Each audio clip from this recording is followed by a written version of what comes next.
You're listening to the Heart of Giving podcast with Art Taylor, powered by bbbgive.org.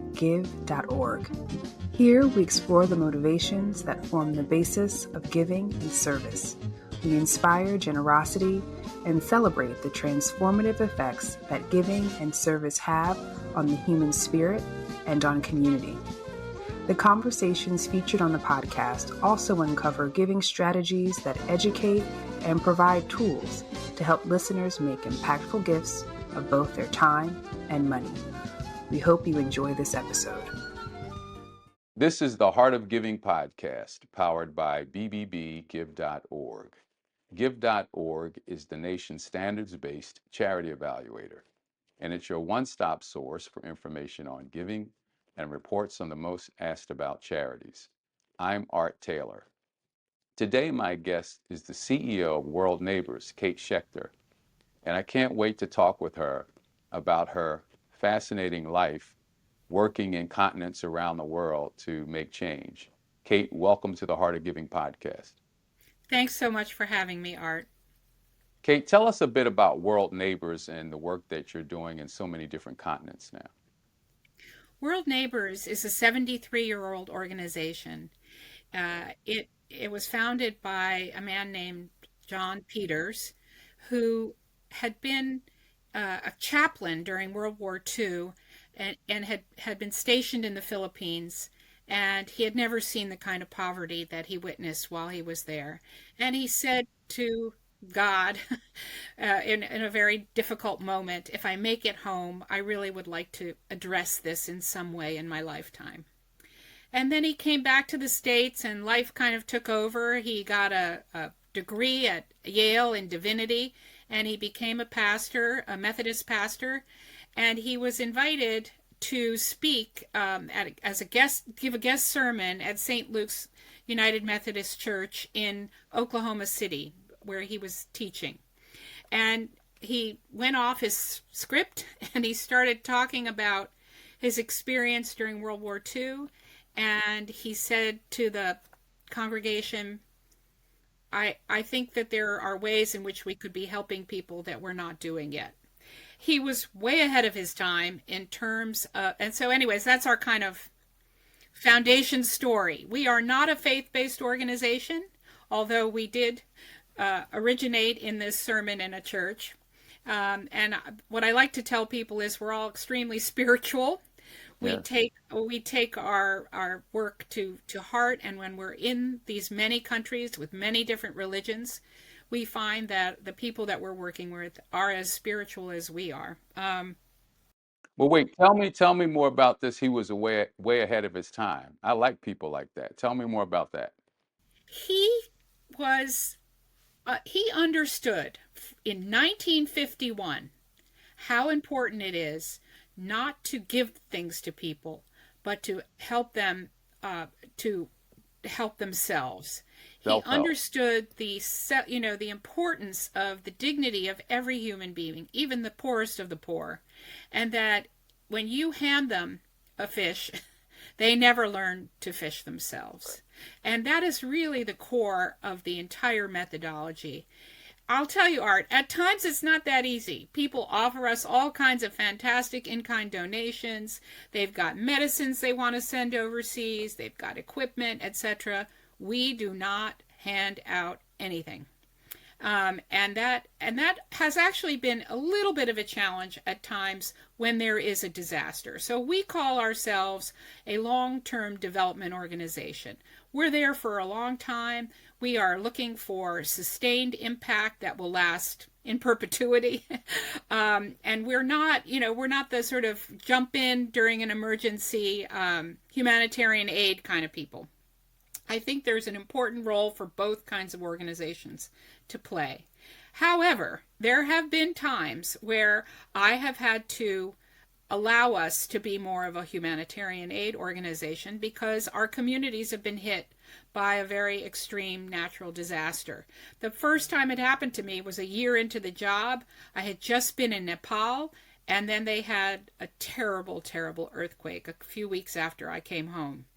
And I, of course, made the decision to immediately send goods, food, tarps so that people would have shelter, and several other things so that we could just get people to survive during the aftermath and the many aftershocks of the earthquake. So it's a what I like to call World Neighbors is a very nimble organization where we're not that big in comparison to many other big international development groups, but I believe we play a very important niche in terms of implementing programs that then we encourage national governments to emulate and to develop into policy. So that is where I think we actually have had a record of a lot of scale up without us necessarily having to spend the money, having the government spend the money. Dr. Peters understood the importance of not handing out stuff. He also understood, and this is still an issue in the development sphere. He understood the importance of hiring local people, developing local capacity. All of our staff, except for one person, all come from the country where they work. They all speak the languages, sometimes many dialects that are of these very rural, isolated communities. And it allows for our staff to have very good relationships with the local municipal governments and the national governments because they are local people who have a track record in the country. There's several other things that Dr. Peters really understood about development. In 1951, he said, we can't just pop in, be there for a couple of years, and then leave. It's got to be a long-term commitment. Again, big challenge for me, 73 years later. Donors don't like to give for long term. They like to give at the maximum for 3 years. They'll make a commitment with a grant or family foundations will give on a yearly basis, but it's very rare that you get somebody who will say, sure, Kate, we're in it for the long haul. We'll give you a grant over many years. So anyways, I had been in this development sphere for about 20 years at that point. I really had been questioning some of the impact that I saw through the World Bank and other large bilateral organizations. And then I was very attracted to this methodology, and I've been with World Neighbors now for 10 years and plan to stay on for a few more because I really believe in the methodology. I've seen it work, and I've seen the impact that it's had. Great. Well, I'm smiling for a lot of reasons. One, though, is this idea of self-help. And I actually worked for an organization many years and was the national president of an organization called OIC, Opportunities Industrialization Centers of America. And these were job training programs all over the country and in Africa. And the founder of this organization was a minister, a man by the name of Leon Sullivan. And he was the first African American to serve on the board of a major corporation, General Motors. But Leon Sullivan's philosophy was self-help. And he was able to get the parishioners in his church to give $10 a month for 36 months back in early 1960s to build the first ever Black-owned shopping mall in Philadelphia, the first ever. And they did it by putting their own money in, and they all became shareholders in this venture. And part of that money was also used to create a nonprofit organization that could support the needs of people. And then on top of that, there was the OIC program, which was giving people the skills that they needed in order to be self-sufficient. He would always say, Mama may have, Papa may have, God bless a child who's got his own. And when people can help themselves, they do, right? When you have a little skin in the game, it can make a real difference. And people don't want that. What people really want, I think, are the ability to earn and make a living using their own tools and gifts and abilities. And sometimes they just need a hand up, as Reverend Sullivan would say, and not a hand out. So we're very much aligned with that philosophy, and it's so remarkable that I'm having you here, not knowing much about your founder, and hearing that the two of them, and they probably were in the same age range. So this must have been a prevailing thought process back then. So it's kind of interesting that you would say self-help. The other thing that I think is so interesting about what what you've said just now, is that it's difficult to get people to support something long term. People tend to like the shiny and new and don't realize that impact is not something that happens overnight.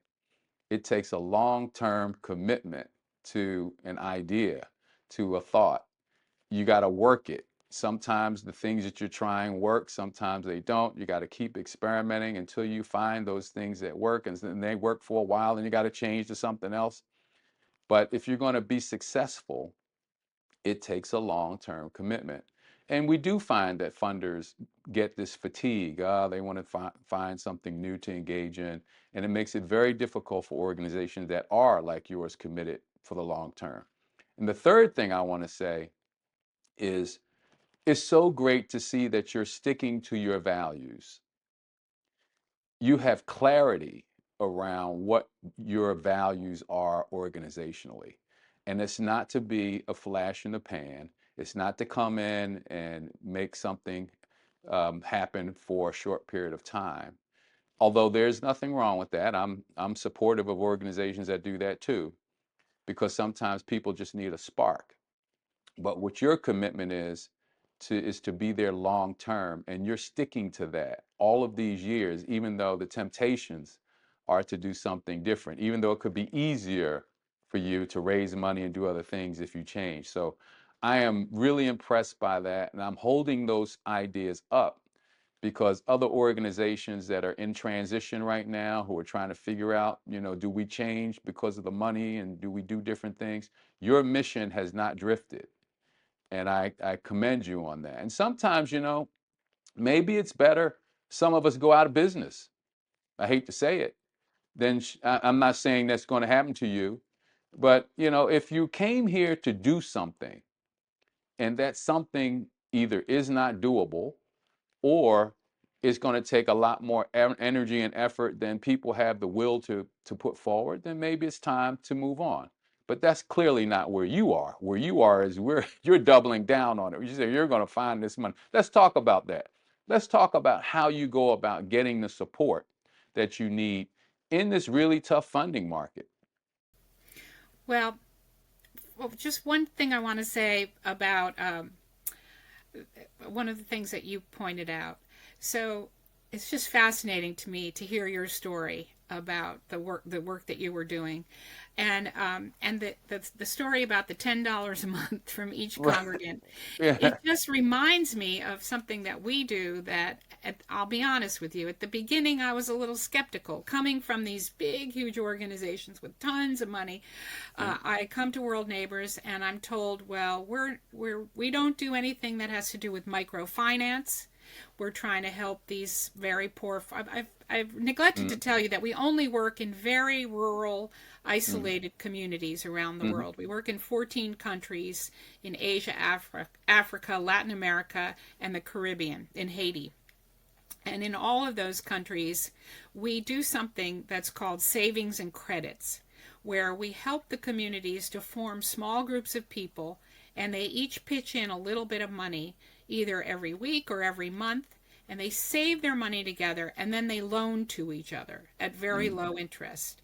They're skipping around the whole banking system because Beautiful.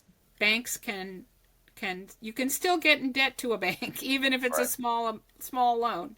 Yeah. So and that mechanism, it's not unique to World Neighbors. Even Bill Gates is getting more invested in savings and credits, sometimes called savings and loan. I come from the generation where savings and loan can have some other connotations. Yeah, So I know, I right? like to call it savings and credits. But anyways, it's incredibly effective. I mean, I've been up in the mountains in East Timor where it's all rocks and you can't imagine how these people survive. And I'm Mm. sitting in a group with a small group of people who are sort of the leaders of the community, and they say to me, "Oh, yeah, this year we saved $36,000." And I'm like, "Oh my gosh, $36,000. I sure hope you're got that under lock and key." And so it really is impressive to see how that methodology that you're talking about from the 1960s Right. can still have the same impact and this and I think it's really important to also to emphasize what you said before about ownership. Yeah. So when you hand somebody a piece of equipment, or you hand them money, they didn't earn it themselves. They didn't make the investment, and they see it as a gift to them. They don't feel that same level of ownership.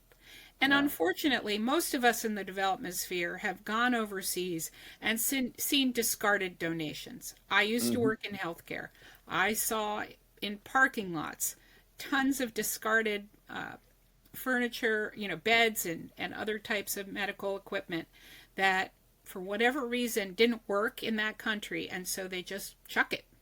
Now, Yeah. if they had bought it themselves, they would have a lot more investment in maintaining it themselves. So I Absolutely. think those qualities are really important. Well, how did you come to this work? Tell me about your background and what led you to getting here. I know you I worked in. actually I got a PhD in political science and thought I would teach for my career. I Mhm. taught at the University of Michigan for 4 years, and then my husband and I decided to move back to Washington, where I grew up. I went to high school in D.C., Mhm. and I got a job with the World Bank.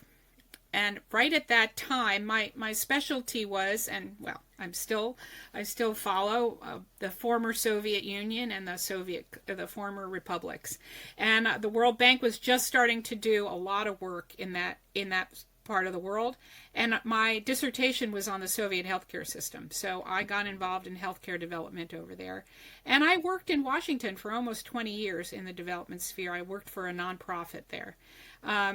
So actually I've traveled my entire life. From my father was a journalist for Time magazine. We traveled all over the world. We lived overseas. That's how I learned Russian.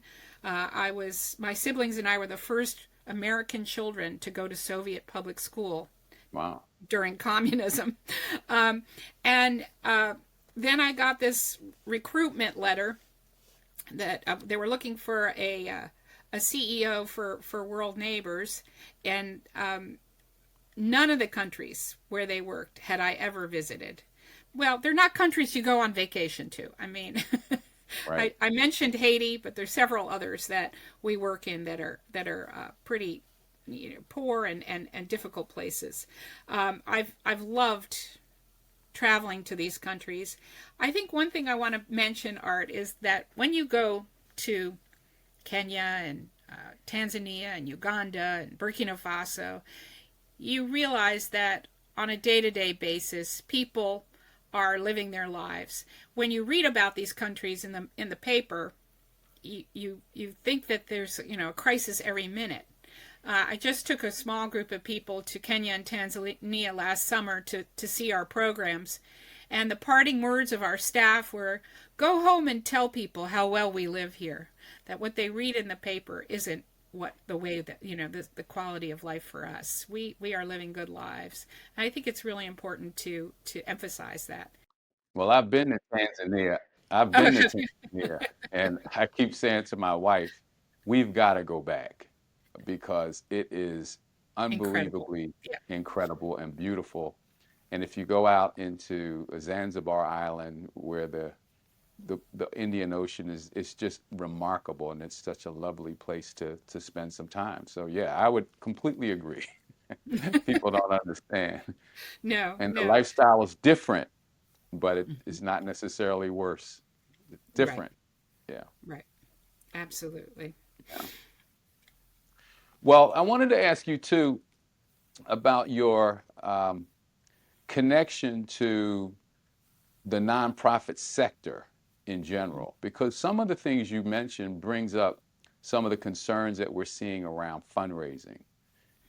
Everyday donors are leaving in droves, and we're having to depend more and more on large gifts from either individuals or corporations or foundations.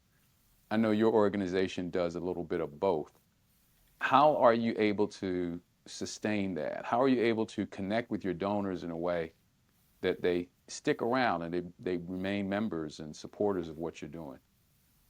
Yeah, thanks. And I remember you did ask me that earlier, and I didn't Yeah. really address it. So when I came to World Neighbors, I had worked in these other organizations where 99.9% of our funding came from USAID or the Mm-hmm. Centers for Disease Control or, from the U.S. government.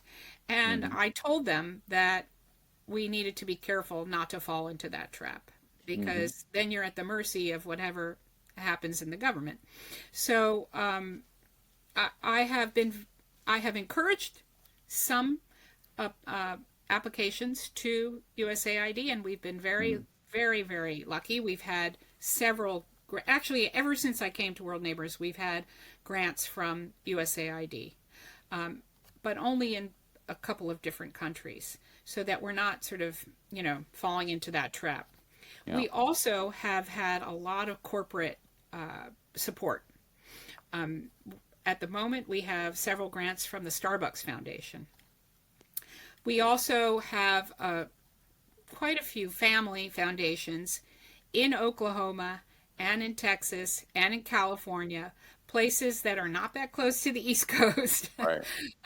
where families have been incredibly supportive of us over many, many years. Some have been giving since the foundation, since the Yeah. founding of the organization. My board has always wanted more and more individual donations. Yeah. It's They're hard. always saying, "Oh, there's such an imbalance here between the grants and the individual giving."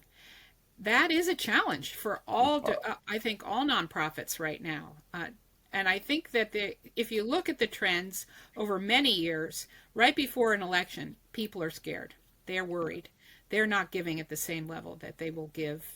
I think once this is we've gotten past the election. Mm-hmm. So I've I've I've always argued that the grants will be multi-year in most cases. Mm-hmm. They'll hold us over during some tough times when individuals may not be giving at the same level. Yeah. But being far away from Washington, having these families that have supported us, having a lot of Americans who believe in the kinds of things that you and I have been talking about, Yeah. has allowed us to really grow over the last decade. Yeah. And by the way, I have some friends in Oklahoma as well, Oklahoma City, and then even in Tulsa. And I've gotten to know the area a little bit, and it's not what a lot of people think. I can tell you that. And That's right. I've enjoyed the time that I had to spend there. And to all my friends in Oklahoma who are listening to this, you know exactly what I mean. It's been a great place. And so I'm not surprised at all that you're finding support for what you're doing there. First of all, if you think of Oklahoma as a place where the culture is a bit more conservative, understand that your mission is in alignment with both what liberals and conservatives think is important. No one wants to just see people giving stuff, and people don't want that, as I said before. So it's a message that aligns with whatever your ideological background and orientation is, because we want people to be self-sufficient. We don't want to have to give people things for the rest of their lives. Now, there's some people who just can't, right? There's some people who are just not able, and that's a whole different story. But able-bodied people want to be able to make a living for themselves. Now, we could go off into another tangent on whether humans will have that ability as we head into this technological world we're in, and that's a whole different story. But for right now, people want to work for a living. They want to be able to earn their way through through their lives. So anyway, I just thought I would. Yeah, no, I, I'm couple thoughts on that. One yeah. is we haven't really talked about young people. Yeah. Um, and, we're working in these very rural, very isolated communities where young people don't have access Yeah. to technology. They're desperate for it. I've Mhm. had women, young girls, adolescent girls in India say to me, "We've heard of computers, but we've never seen one." Wow. And it just breaks your heart. There's so Yeah. much potential there. So bringing the outside world to these communities, but also seeing the enormous potential of youth, and they often leapfrog over their gaps that they have. For example, you see a lot of solar energy being used. Hmm. So Yeah. everybody's got a cell phone. How do they have Hmm. cell phones in these places where they don't even have electricity? Well, Yeah. they're using solar energy. Yeah. I've seen the energy in the United States. I do a lot of speaking at universities. Young people who want to get involved in international and can't Yeah. figure out how where are the entry places for them. Hmm. So figuring out how they can also become a part of this energy that is so important. And I agree with you. I think everybody cares about their neighbor. I mean, all of us, whatever religion we are, whatever background we are, we all believe in trying to share our privilege and our wealth with the rest of the world and figure out how to uplift other people. But also, most of us Americans believe in the old, how do you help people to help themselves theory of Yeah. assistance and charity. Yeah. Well, Kate, what I want you to do as we head to the end of the interview, give me a couple of examples of some individuals that you help or some people who have really benefited from your program that have actually moved you. Just some thoughts that you might have about Yeah, that. there's one woman in Kenya who is a former beneficiary of World Neighbors. The other thing I haven't explained to you is we work with these communities for 8 to 10 years, and then we when they're ready to be on their own, we graduate them and they become independent, and many times they become trainers or they develop consulting companies so that they can take all the new skills that they have and utilize them in their work. And there's a woman who started something called, I'm not going to say what it is in Swahili, but it's ACT Trust. It's like a mini World Neighbors Wow. where she has developed all kinds of different services for the community. And the community, of course, is also working with her. And that trust has been around now for, I think, 20 years. And she has really, really brought a lot of opportunities for young people. She does computer training there. She does a lot of healthcare outreach in healthcare. It's all out in Kisumu, where our former President Obama, his Right. family is Yeah. from, and but in rural Kisumu, where there's not a lot of resources. So she's one of my stars. I love to talk about Judith, who has really kind of taken it and run with it, and now has made this community quite middle class in many ways. Mm. People are living so much better. Another good example is of women that I've met both in India and in Nepal who are of the lowest caste. They don't like to use this term anymore, but they're untouchables. They're called Yeah. Dalit. Yeah.